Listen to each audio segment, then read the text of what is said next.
Hello, it's Uncommon Fossil, and today introducing a new series that I'm going to be doing on my YouTube channel, focusing on the Pokemon TCG rules. The inspiration for this is the questions that I see posted on the online forums, because I do pay attention to the forums, and there's certain questions that get asked pretty regularly.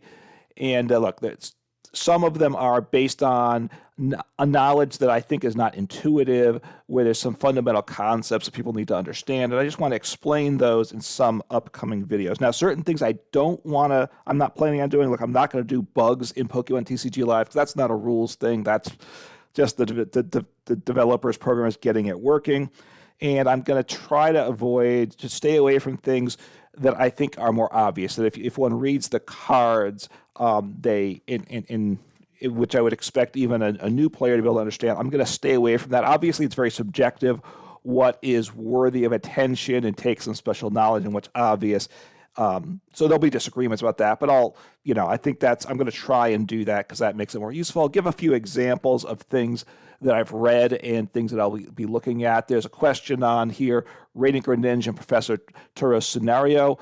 If I use Conceal cards on Greninja, which is its ability, Radiant Greninja that is, and then Professor Turo, Radiant Greninja, put it back on the bench. Can I use Conceal's card's ability again? And a good question, does that reset things if I play it back down on the same turn or not? The quick answer to that is yes. Certainly why that is and when that works and doesn't. When things get reset is an important idea. Is also what things get reset when a Pokemon switches from the bench, from the active to the bench, and what things have to come out of play to back and play. There's a good thing to understand. And another question, I think, which is a distinction I think is not obvious, it's a terminology issue. Why doesn't technical machine devolution work against Archeops? Can somebody explain why TM devolution doesn't work against Archeops?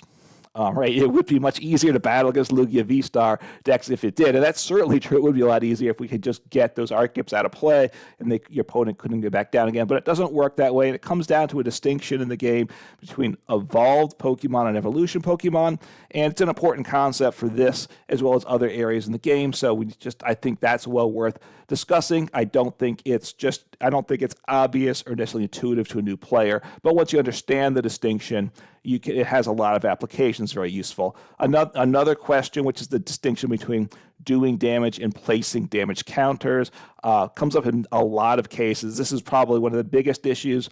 As a new player, I wouldn't have understood this until I had explained, but it's very important. A lot of situations. Here it's with Dragapult EX, ignoring Manaphy, Aqua Veil EX.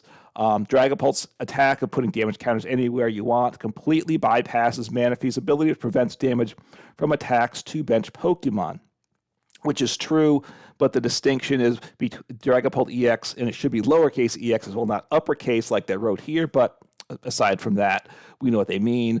Dragapult EX places damage counters, Manaphy stops damage being done. Those are two distinct things important to know in the TCG, and it applies in a lot of cases. This is a very important question, so that'll be a more involved video, but definitely something that's worth getting into.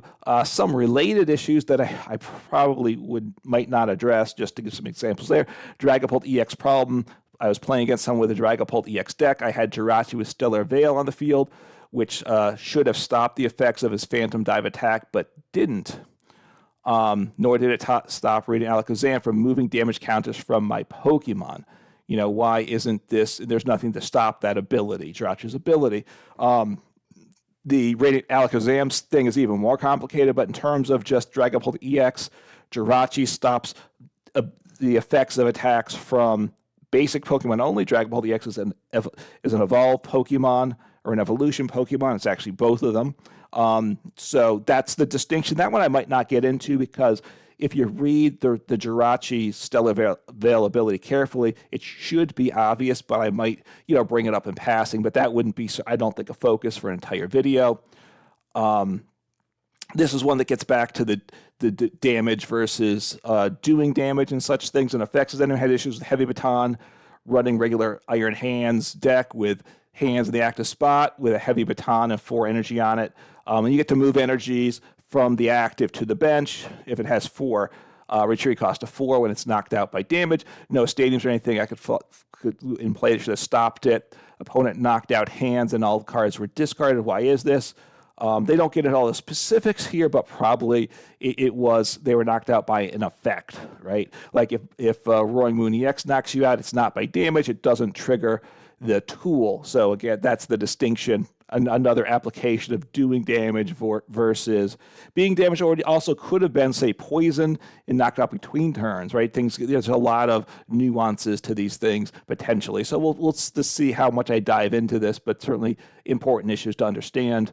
A question here that probably I wouldn't address, but is Cornerstone Mask Ogerpon EX supposed to be able to hit Ferrograph EX? I played a game. Ferrograph was able to get damage by Cornerstone Mask Ogerpon EX. Is there a bug or some rule I'm not aware of? And no, it's not a bug. Sometimes it is, obviously, with live, but it is a ruling. It's not even a ruling. This case, the Ferrograph EX has an ability. It's not damaged by Pokemon EX, I think. It might be even broader than that. I don't remember the exact wording, but the Cornerstone Mask Ogerpon EX hits through effects. That's what the text says, but just understanding what that wording means on the card is important. So while it just understanding what that means and the impact of it, that may be worth the video. I'm not certain, or it may fit in somewhere else. And then another quest issue that comes up a lot, and it just has to do with rotation, which it's not on the cards at all, really. So it does. This is a question that comes up every year in the forums by a lot of players. Professor Burnett is banned in Standard. That was a question back in April. I'm new to TCG Live and was wondering if anyone knew why Professor Burnett was not allowed in Standard play, and is this something that might change in the future? Thank you, a novice player. So hey, they're new. They don't know this stuff. That's great. They're asking this question in the forum. I think that's good. And obviously it's rotation, right? And the people in the forums explained what rotation is. But obviously rotation is something that when you pick up a deck of cards, you don't know what rotation is. It's not there. So just an explanation of rotation would be, it's pretty basic, but it's useful within a series like this. So some things I think are very important, very fundamental, like damage versus damage counters, evolve versus evolution. Those are some of the things I'd like to cover, as well as some other things along the way. So wanted to get this out there, partly so that if you have questions that you'd like addressed, or issues that you think people should know about, or things you'd like to know about, just put them in the comments below. It'll help give me some direction to future videos. I've got a few videos planned out already, and do look forward to talking about this. I do think this is helpful and should help the community. Anyway, take care and play some Pokemon.